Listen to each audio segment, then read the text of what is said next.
ভৈরবের গজারিয়া ইউনিয়নের মানিকদি পাড়াতলা সরকারি প্রাথমিক বিদ্যালয়ের ঝুঁকিপূর্ণ ভবনে চলছে শিক্ষা কার্যক্রম। যে কোনো মুহূর্তে ভবনটি হেলে বা ভেঙে পড়ার আশঙ্কা করছেন শিক্ষক, শিক্ষার্থী ও অভিভাবকরা।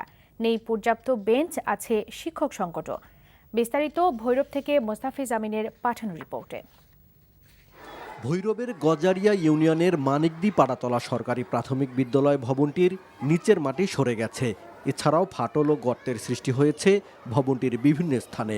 এতে করে যে কোনো মুহূর্তে এটি হেলে কিংবা ভেঙে পড়ার ভয়ে আছেন শিক্ষক শিক্ষার্থীরা।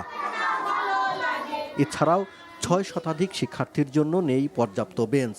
তাই একরকম বাধ্য হয়েই মেঝেতে ক্লাস করছে শিক্ষার্থীরা।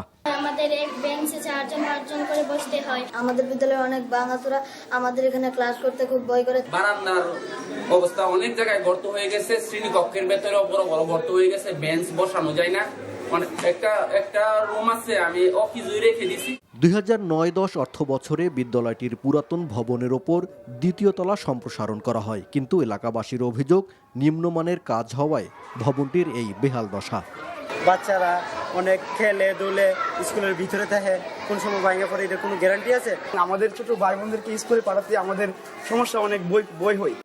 ভবনটি ঝুঁকিপূর্ণ একথা স্বীকার না করলেও মেরামতের জন্য বরাদ্দ চাওয়া হয়েছে বলে জানালেন এই শিক্ষা কর্মকর্তা।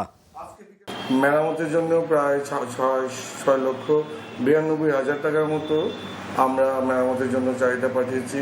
এটাও চলে আসবে আশা করি, তাহলে বিদ্যালয়ের মেরামতও হয়ে যাবে। এবং কক্ষ সম্প্রসারণের জন্য আমরা লিখছি, এবং যে পানীয় জলের বিষয়টা, এটাও আমরা উপজেলা জনস্বাস্থ্য প্রকৌশলীকে আমরা লিখেছি, এটা অচিরেই মেরামত হয়ে যাবে।